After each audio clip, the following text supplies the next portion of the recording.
Start in supported bridge for me, which is knees bent, feet on the floor, hips up on your bolster, like so.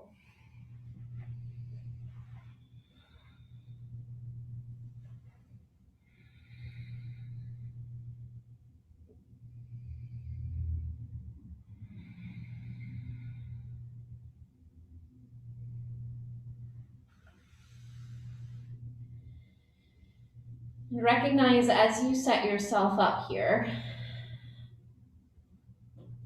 that your feet can be wide. By that I mean feet could go to the edges of the mat if necessary. I'm really into wide-footed bridges these days. Feet could be narrow, like a classic bridge setup. And in either one of those scenarios, feet could be a little bit further away than what you might do for a more active bridge. So, in not so many words, move your feet around and find the sweet spot where they seem to want to sit.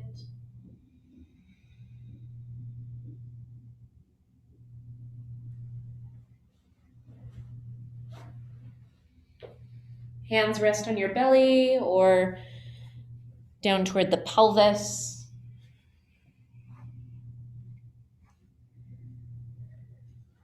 So that you're cognizant of how it is you're breathing as we get started here.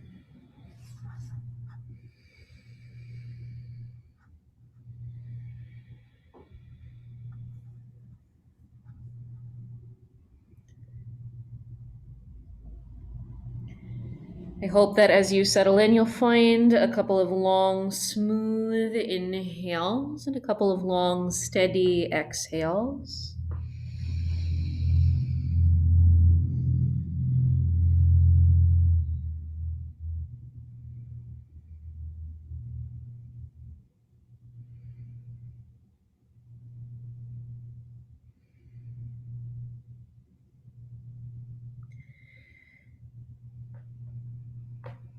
And let's aim for the breath to be full and rather continuous without over manufacturing the inhale and the exhale.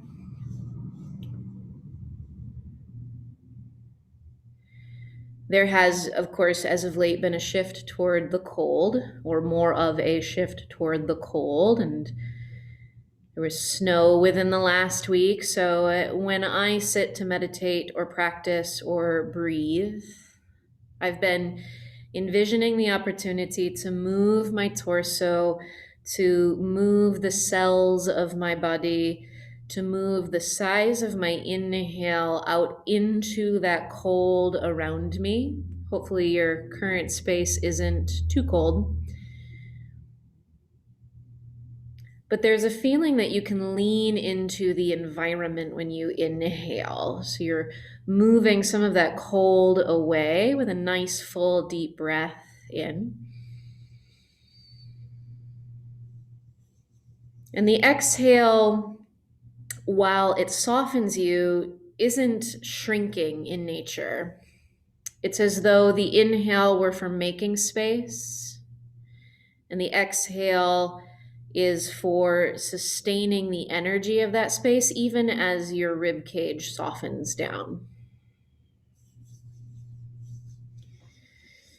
So take a few rounds like that where you seem to get incrementally more big or incrementally more full.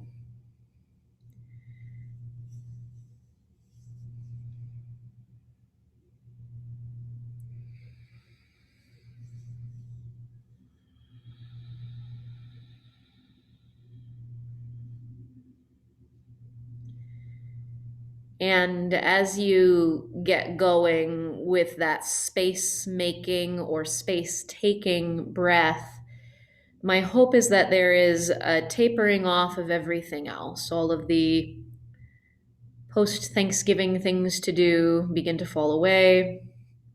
All of the pre-Hanukkah or pre-Christmas or pre-New Year things that you have going on begin to fall away. All of the December stuff that you're chewing on begins to fall away. and left in place of your to-do list is the freedom and the space to simply breathe and occupy a little time here with nothing else to do.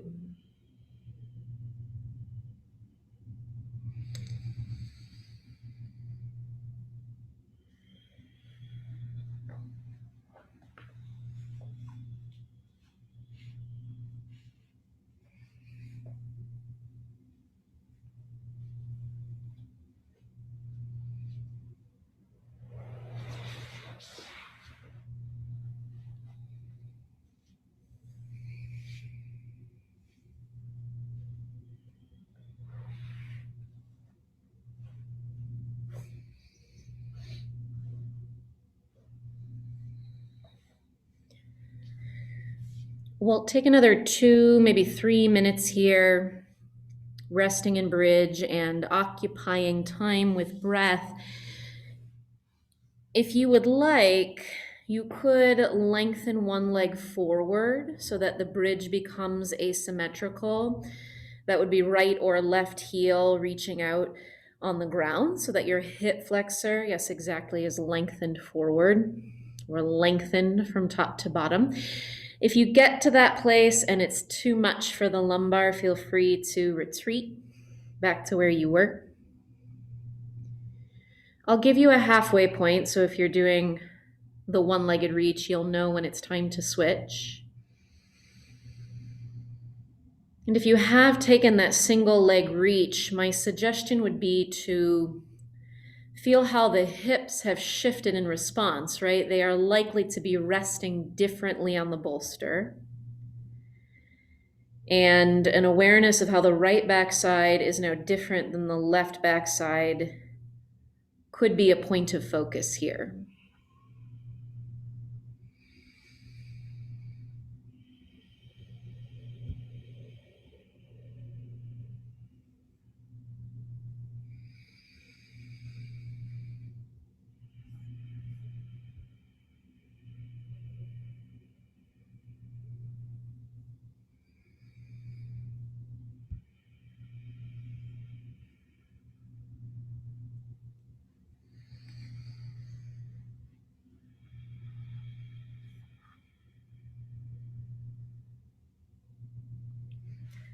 Okay, if you've got one leg lengthened out, go ahead and switch by bringing the first heel in, plant that on the floor, and slide the opposite leg out. I won't say left versus right.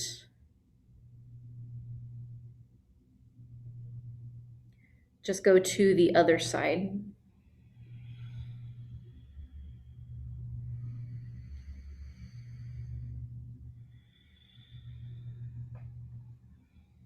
And again, come into an awareness of how the hips have changed, how perhaps one side is resting heavier than the other.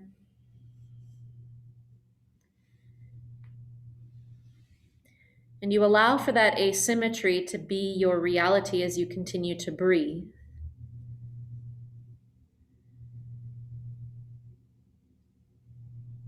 If you have not yet taken a few moments to feel how the shoulder blades rest on the ground, do that here so that the inhale is not focused entirely on the front of the body. While the chest does rise when you breathe in, there is also an expansion in the uppermost back when you breathe in. So take another 3 cycles here. That's 3 inhales and 3 exhales, and then I'll start to walk you out of the bridge, off your back.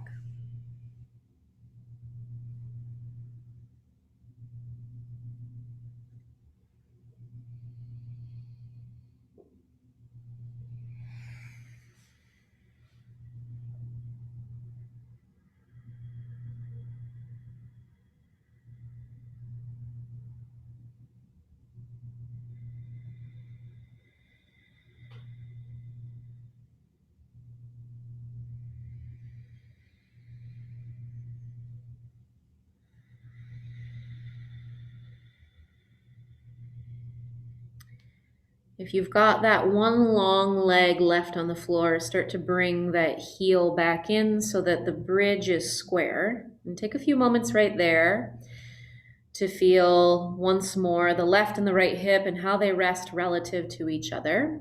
I think there's a chance that they'll feel even after that.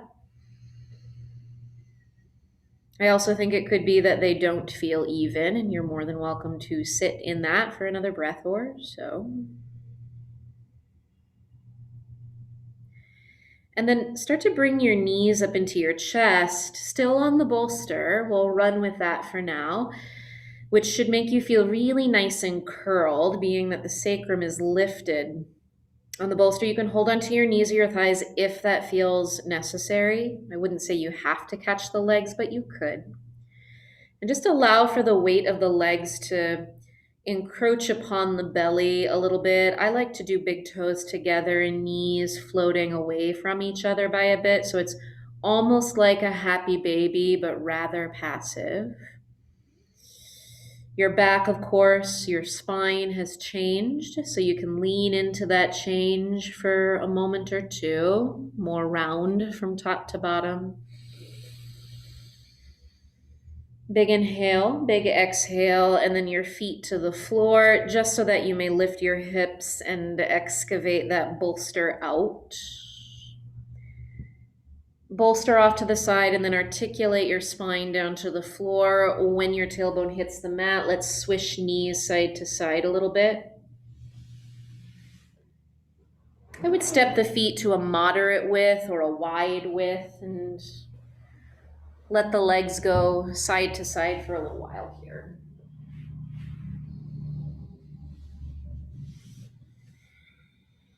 So in the interest of working with the low back, we'll start with more hip and see what comes upon us as we work our way up. So now that you're down, bring your knees into your chest.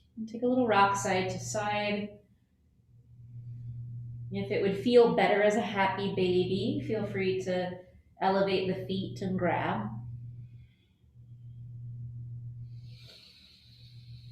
And after a few rocks to get the blood flowing, come back to the center, step your feet down to the mat, and take a peek at your thighs. Looking forward and up, you'll watch your right leg walk off the mat or right foot walk off the mat to the side so that that leg can now fall in. You'll see that my right thigh is internally rotated. Left foot is free to stand on the floor as is, or left foot could stack atop the right thigh. So you have what I often call opposite pigeon, because pigeon, of course, is external rotation in the thigh, whereas this is internal rotation. If you take the stack, that is ankle to knee, go really easy. It doesn't have to be a hard press. Whether or not you take the stacking of the ankle, there's this feeling that there's some weight to the right thigh. You could even bob it up and down a little bit to lean into that.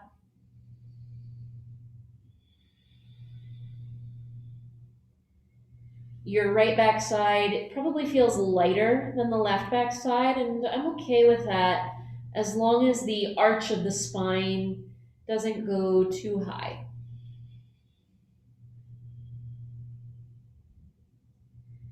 As long as the arch of the spine feels sort of natural and not over accentuated. So into this shape, take 3, maybe 4 breaths before we switch sides. And feel that as you're breathing, right thigh bone is not only settling down, but lengthening away from your chin.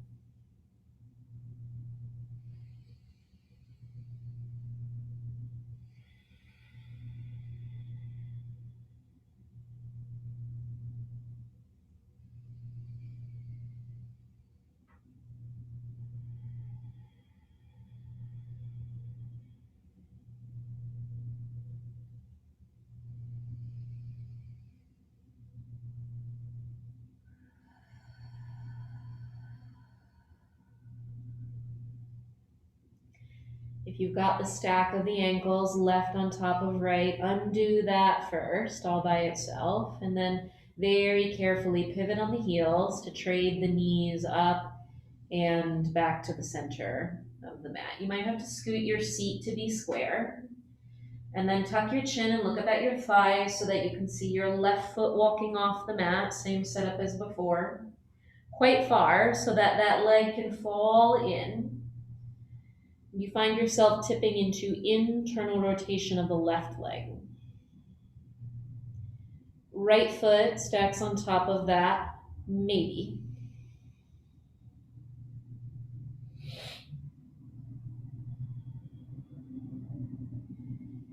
Just like the first side, it could also be that left leg rotates internally without a gravitational influence from the right foot. Left back side might be lighter than the right back side. That's sort of the nature of the internal rotation. My suggestion would be that there's some contact in the left butt on the floor without feeling like you have to push it down. And then you're breathing well. And as the legs descend, there is also a feeling that the left thigh is energetically moving away from your head. Almost as though we could extract that femur, that thigh bone, out of the hip socket.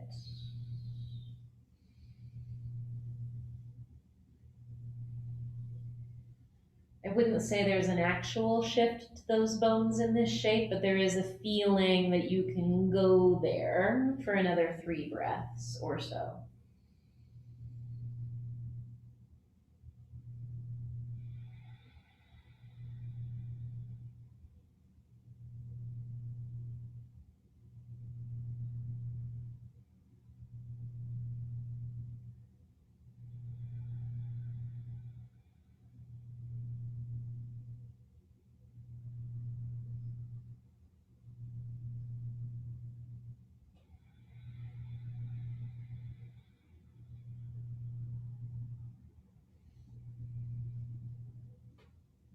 If you've got the stacking of the ankles, undo that first. And slide the knees up in space and feet back to the center on your mat. When you get to square, I'll have you reach the legs out to a momentary shavasana. When the ankles hit the ground, when the wrists hit the ground, give your glutes a strong squeeze, like you're clenching the glutes into the hip socket. Feel how your backside firms on the floor and your feet probably flexed in and of themselves. Press the elbows and the forearms into the ground. Feel your shoulder blades squeeze together. So there's a lot of back body activity lying here. And on the next exhale, relax that activity. All of the squeezing falls away so that you have a moment or two in a small shavasana. Take a few of those space-occupying breaths right here.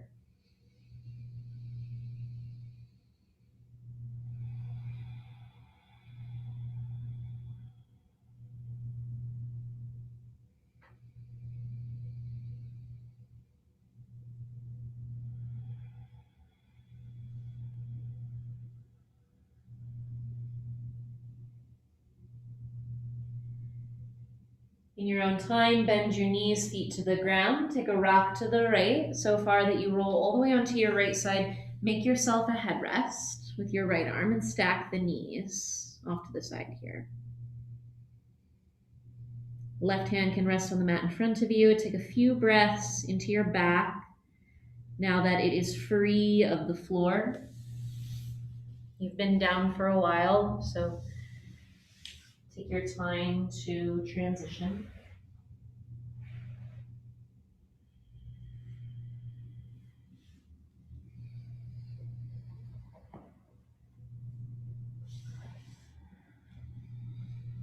And then on your inhale, work your way off your side up to a seat.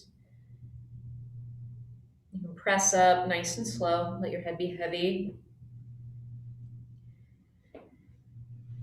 When you're upright, find a blanket for yourself, something that you can open up by a bit. It doesn't have to align with your mat. In fact, just make yourself a wide space to sit on. And if you are staying on your mat, you'll turn sideways so that the short ends of the mat are to the left and the right rather than front and back, right? And I'll have you sit like me when you get there. I know there's a few things to set up. So I'll have you sit like me when you're ready. See that the blanket is like padding for everything that is about to happen. I've got both my ankles and both my knees on the blanket. Or if you're happy with just your mat, both ankles and both knees just on your mat. I've got left foot in front. So go ahead and do left foot in front and right foot out back. You'll see that I'm bent at both knees. And that means that I'm seated just a little bit more into my left butt cheek. Right backside is lifted by a little bit. We'll continue to work with the right hip from here for a little bit. I'm gonna roll my shirt there so you can kind of see what I've got going on. 2 hands on either side of your left knee, almost like you're gonna fold forward for pigeon, which we'll get to. But first, I want you to stay upright with hands tented and think about swiveling that right hip. So there's this direction in which you can roll the right hip forward. You'll see how my hand moves with my hip as a demonstration. Roll that right hip forward, which is the same thing as twisting to the left, and press down through the inner right knee. It's resting on the ground, so press that knee into the ground and turn to look left. Whatever you find left of your mat is where you look. So I would say that this is the end point of that turn, right? You're turning left and you're pressing the right knee down. There's a little something maybe going on in the right hip structure. From the end point, you come back and feel how as you turn forward or turn to face your left foot, your right hip can settle back down closer to the ground. And that's the starting point. So go from the starting point to the ending point a few times.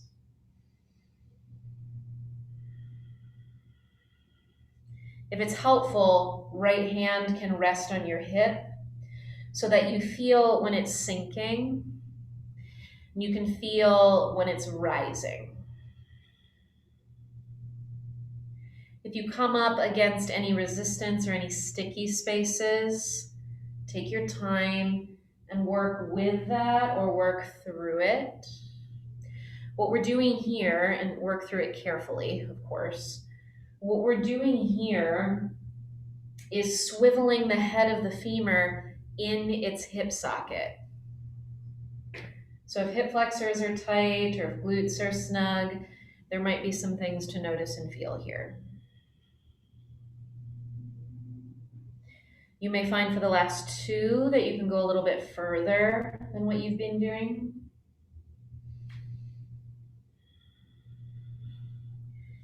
You may find that there's a limit even for the last rep or 2, and I encourage you to honor that limit.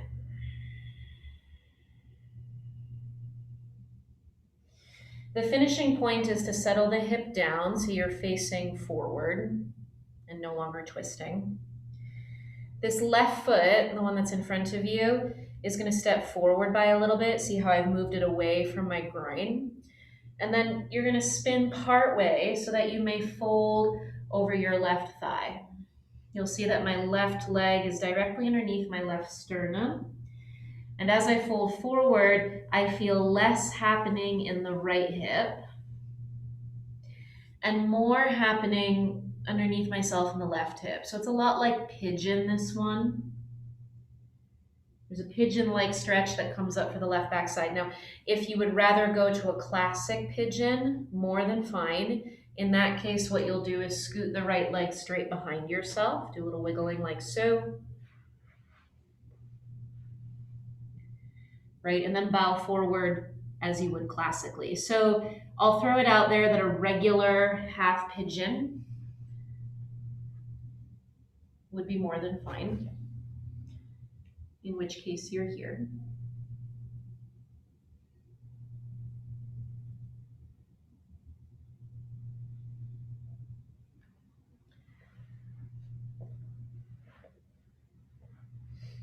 Or you might be in what I call asymmetrical pigeon, or sometimes I call it compassionate pigeon because it's a little less weighted in the front legs. So people with knee stuff or people who are a little bit tighter in the hips can rest compassionately without so much weight on the front leg.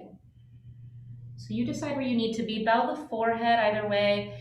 Not necessarily a strong tuck of the chin, but enough that you know you have some space at the occipital ridge. Breathe there into whatever you feel. I'll say another 4 or 5 breath cycles right here, like a short yin posture.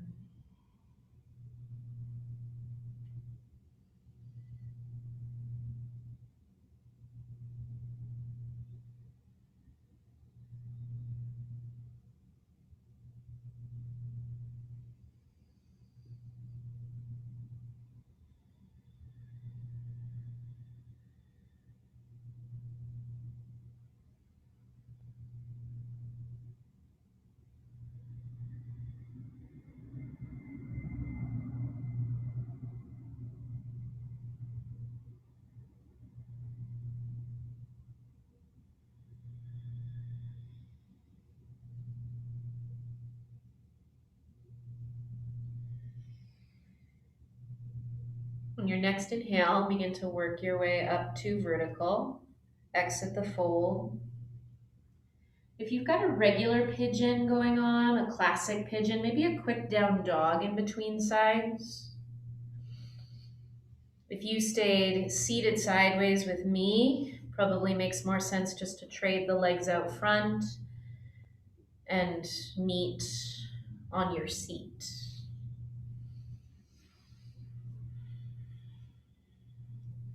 So whatever it is that you've got going on in between, take lots of time, a dog, a quickie vinyasa, or just roll through the middle and sit on the other side.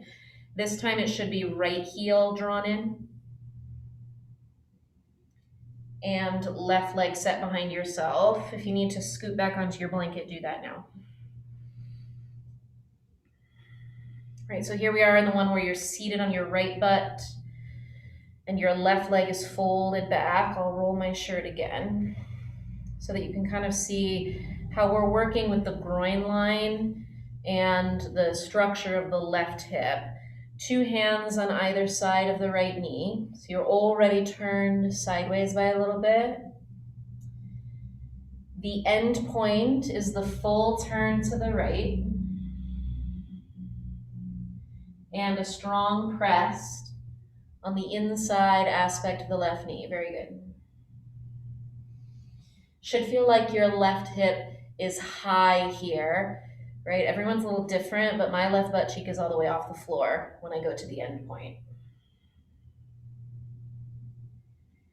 Now settle back to the starting point, which is the one where your hip settles down and you are facing forward over your right foot momentarily.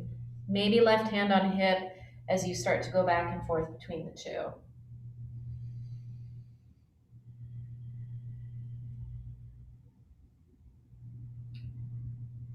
Remember that limitations in movement here are not wrong or bad.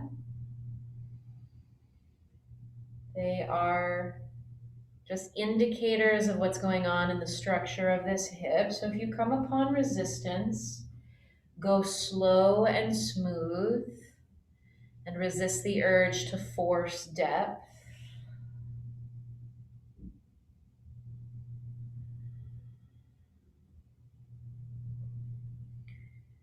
Rather than forcing depth, we aim to coax out a little bit of freedom, some gentle trusting in the left hip. And if you haven't for a little while, check in on how the breath is moving for you.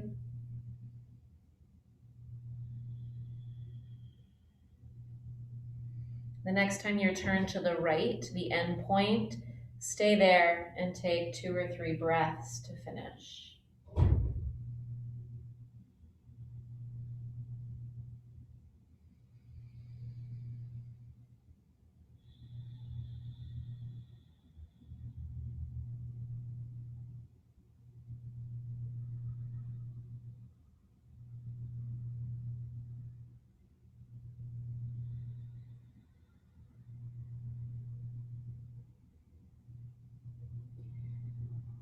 The exit means a turn back to center. Nicely done. Coming up is your interpretation of pigeon. So if you're doing the side-seated asymmetrical pigeon, step that right ankle forward by a little bit. This additional breathing room behind the calf will help you to feel the hip stretch, and then bow forward. Something like this. Blocks and bolsters can be a good thing.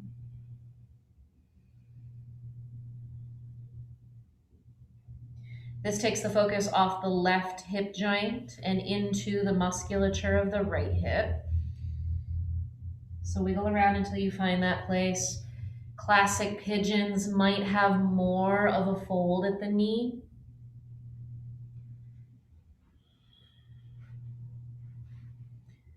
Left leg straight back if you're going in that direction.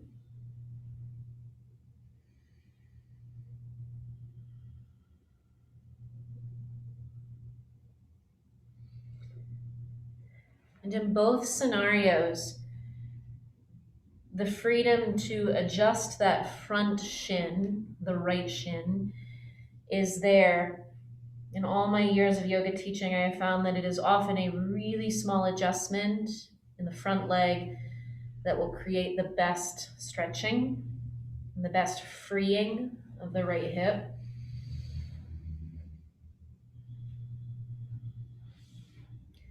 So don't be afraid to toy with that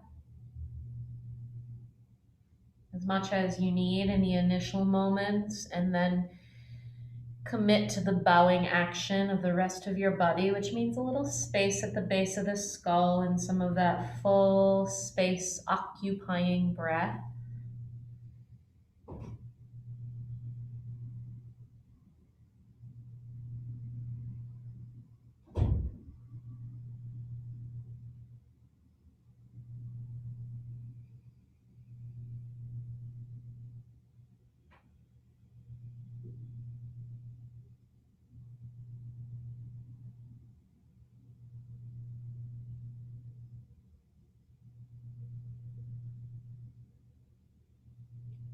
Let's take another 2 cycles here, 2 inhales and 2 exhales.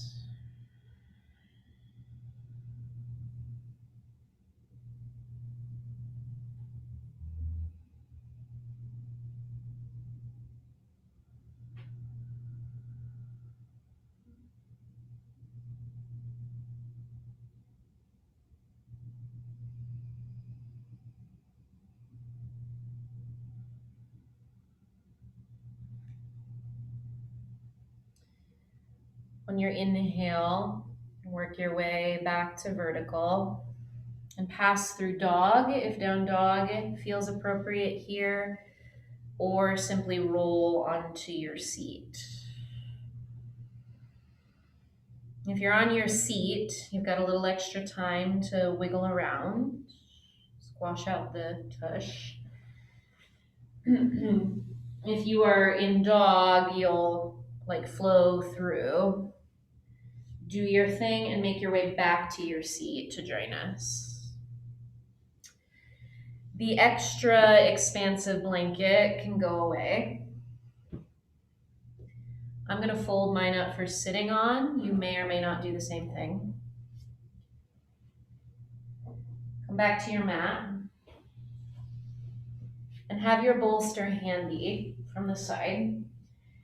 Get onto your sit bones, your little butt flesh, pull it out of the way, and then bolster goes beneath the thighs here. If you don't have a bolster at home, no big deal. Pause for a moment, roll up a blanket, something thick and cushy, so that we can have a little bit of elevation beneath the knees. My pants are sort of blending in with the bolster, but what I want you to see is that I've got a decent bend, a good 8 inches between the back of my knee and the floor, right from here to here. Additionally, legs are wide. Walk them to the left and the right. You can see that there's some good space from one calf to the next. If you have handles on your bolster, I like to grab them and get a little cow spine going, chest up, shoulders back, inhale. And then whatever it is, exhale, big round forward fold. Hands can journey forward toward the feet, ankles, or calves, you choose. On this one, a more definite tuck of the chin, almost like you want to somersault into that bolster for a moment. Finding that we are now at long last sort of trickling into the low back from the hips. So the first few moments, there's a more intentional tuck of the chin. I want you to feel your spine and say hey to anything that is saying hey to you. And then without leaving the fold, soften up the tuck of the chin. In not so many words, just quit trying so hard on the chin. Let your head hang. Drop a little relaxation into your tush. If you're a butt clencher, check in on your tendency to clench and taper that back. With each successive exhale, allow for this supported forward fold to become more and more passive. So if you're a box checking kind of person, you could go from one muscle group to the next and look for passivity.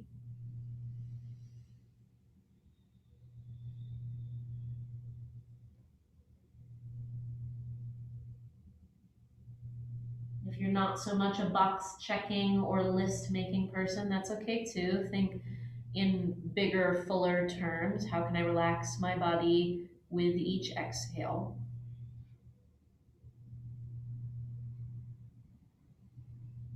Now that you have found your way into something that seems sustainable, take another 5 or 6 breaths and taper some energy, direct some energy toward your tailbone, wherever it happens to be in space, and breathe some heaviness into it.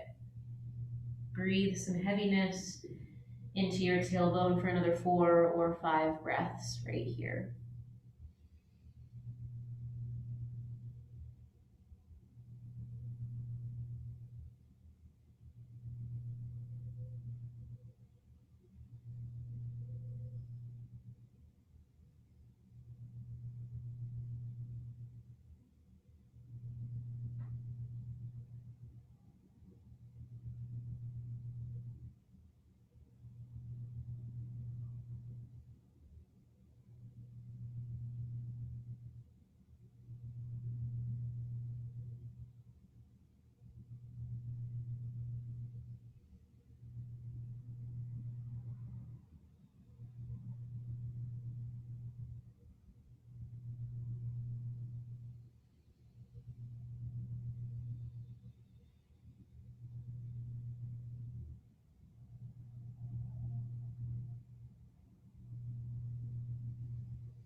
Next inhale, start to roll your way up nice and slow, right? Exiting as we would any other yin posture. And back the heels up so they are less reliant on your support. That bolster or roll is going to go toward the foot of the mat. That is, the front of the mat where your feet are for later use. And in the interim, I'll have you sit cross-legged. Or you could even switch to kneeling if you're looking for a different energy. And this, of course, would depend on what's going on for your knees, right? So find a seat. I am going to come back to the spine and the low back eventually. But first, I want to trickle a little awareness up into the shoulders and the neck. So take a nice tall seat as though you were about to meditate.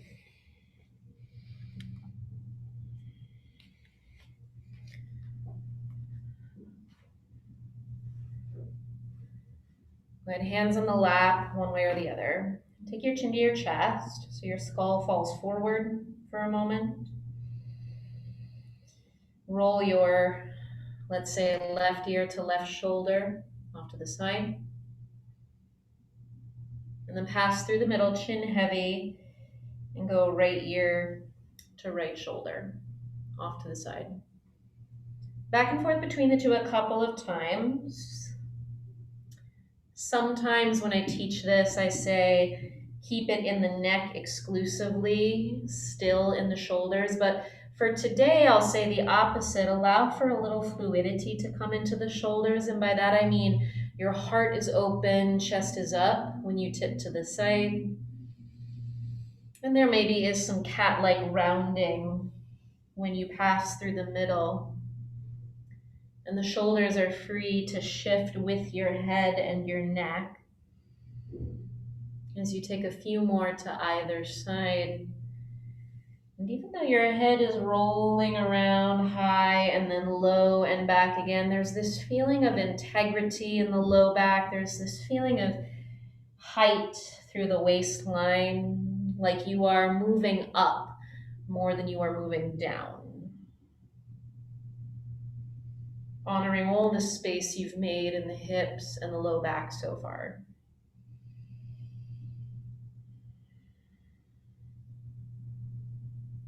The next time your chin goes to the center and then the right, let that be the last one.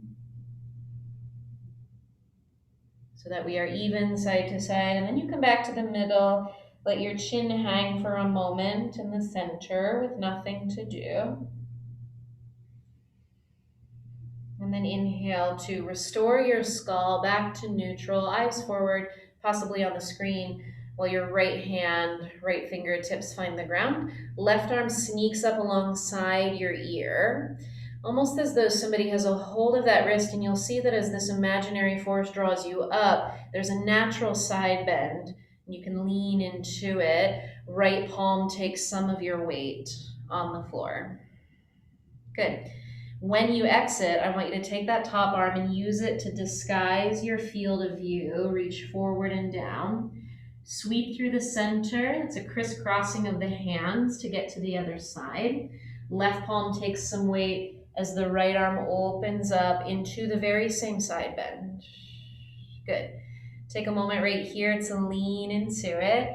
And then do the same pattern in reverse. Obscure the field of view. Little crisscross of the hands back into the right palm. Perfect, friends. And the lift of the left arm. Stay here. Take an inhale and exhale. Two arms up to the ceiling when you're ready. Big deep breath in. Possibility of looking up. Hands to the heart when you exhale. That gives you a starting point to come back to. Maybe shrug or circle the shoulders a few times. To adjust my shirt, hands to your lap, close your eyes, deep breath in. A big exhale. Good. Left hand to the ground next to yourself. Right arm sneaks up past the ear and overhead into the same side bend you've had once before. Take a deep breath into the right side body and then swing through that view obscuring transition, the one where your hands eventually crisscross through the middle of your space. Right palm takes some weight, left arm swings up for a familiar side bend. Nice inhale here. And when you exhale, swing through again, same transition in reverse. Cross the mat. Journeying back to the left hand, raise the right. Pause when you get there. Deep inhale. And full exhale.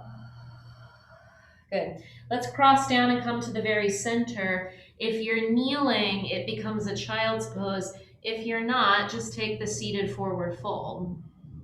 Forehead hanging down to the ground, possibly touching down. Of course, in child's pose, touching down is a reality. In the seated forward fold, it tends to be less so.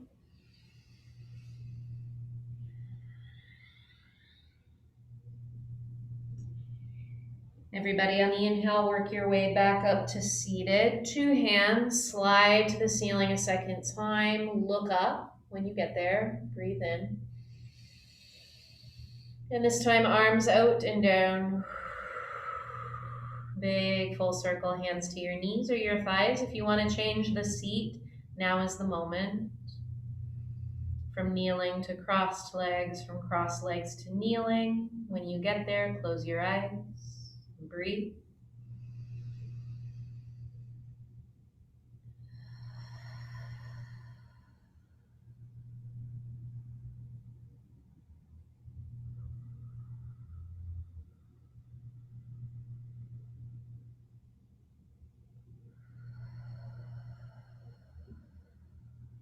Digest for a few moments everything so far.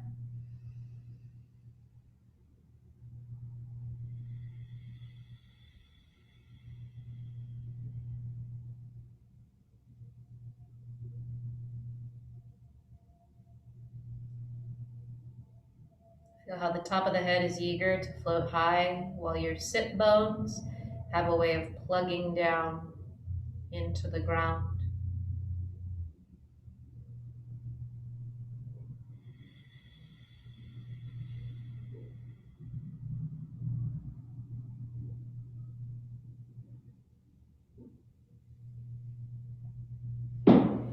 Okay, friends, eyes open. Shake it off and find that blanket that you've used a few ways. You'll open it up again to pretty broad setting. And from the folded edge of your blanket, mine's about 3 feet wide, maybe 4. I'm gonna roll a skinny bolster into reality. I'll show you when I'm done. So skinny bolster, I would say is about 4 feet high, 3.5, 4 feet high. And if you were to look at it from the end, just a couple inches thick, small enough for me to wrap my hand around the end of it. If you're not able to construct something like that in this moment, you could also lie back on your bolster. We're going roll along the length of the spine. That's why this one is still here to catch the legs once we're down. Tush goes in the empty space in between, and low back, middle back, upper back, and skull. On your roll, it looks something like this. I usually leave 4 to 6 inches between my tail and the roll. I'm pretty short-waisted myself, so that space feels good to keep my low back from getting poked. If you have a longer waist, you might sit closer to it. You'll see that I have all this excess above my head, and that's fine. For something more aggressive, that roll could actually go all the way down between your butt cheeks to the tailbone if you want it to, but I think in the interest of tapering off here, that roll between the shoulder blades is entirely sufficient. Open the arms out to the left and the right. They will both balance you and open the chest. Your fat roll or your bolster, they're tucked in under the knees, not unlike our forward fold from a while ago. The difference, of course, is now your spine rests back rather than bending forward.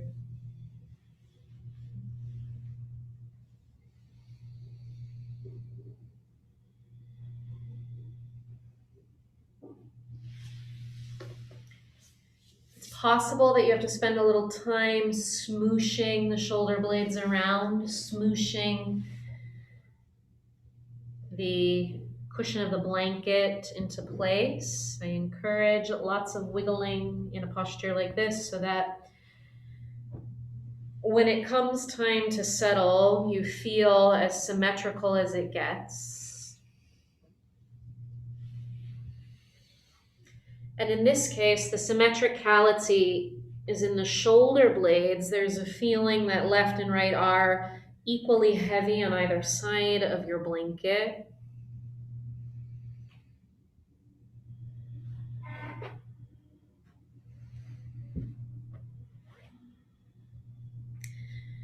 Which in my experience requires some flopping of the arm bones. You know, you gotta move them a couple times, tweak the elbows.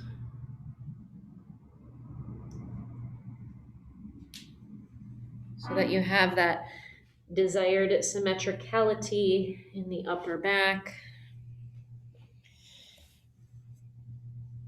Probably a little scoop of the tailbone, like a quick lift, tuck the hips, and set back down. So that we have some decent length in the lumbar.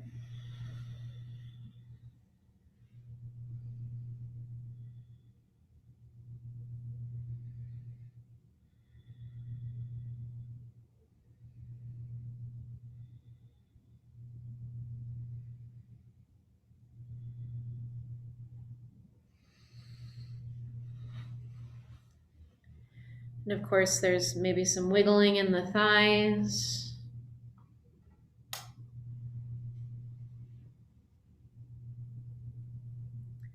I'm going to move the legs around until they feel heavy.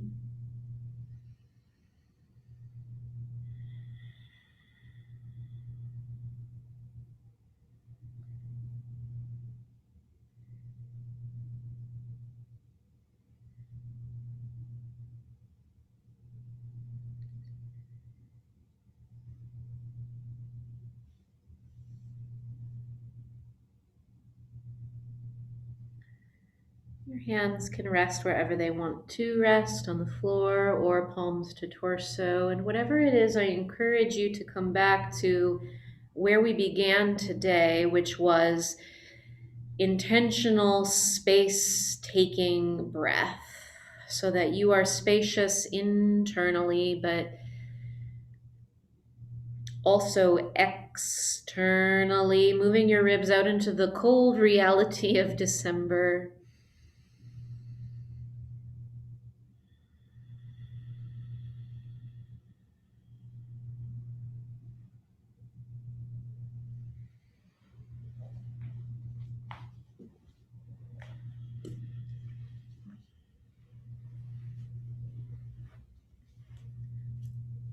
My hope for anyone who practices yoga, seasons aside, is that we leave each individual practice feeling more sizable than what perhaps we felt coming in. So,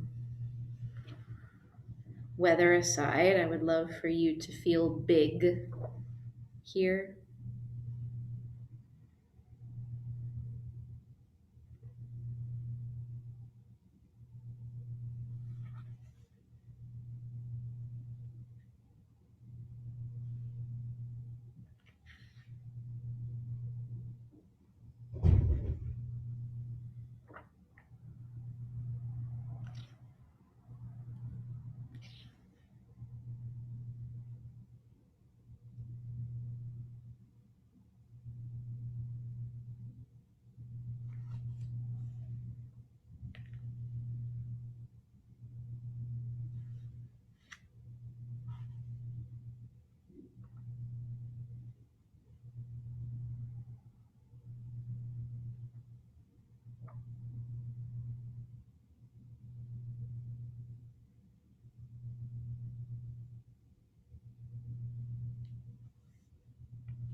Friends, just like I would in class in the studio, I invite you to lie in Shavasana as long as you like. The beauty of practicing from home is that I think there is more permission to do so built in.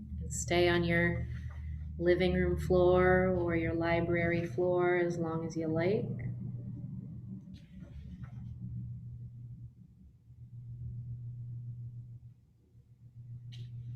If you're feeling ready to wiggle and taper your way out of Shavasana back into the reality of your day, you're welcome to do that now, slowly and steadily. Could be that you finish on your back. Could be that you finish in a seat.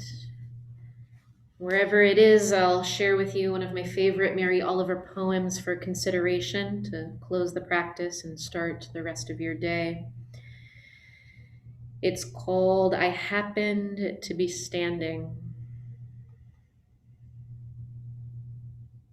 I don't know where prayers go or what they do. Do cats pray while they sleep, half asleep in the sun? Does the possum pray as it crosses the street? The sunflowers, the old black oak growing older every year? I know I can walk through the world along the shore or under the trees with my mind filled with things of little importance in full self-attendance, a condition I can't really call being alive. Is a prayer a gift or a petition, or does it even matter? The sunflowers blaze, maybe that's their way. Maybe the cats are sound asleep. Maybe not. While I was thinking this, I happened to be standing just outside my door with my notebook open, which is the way I begin every morning. Then a wren in the privet began to sing. He was positively drenched in enthusiasm. I don't know why, and yet, why not? I wouldn't persuade you from whatever you believe or whatever you don't. That's your business. But I thought of the wrens singing. What could this be if it isn't a prayer? So I just listened, my pen in the air.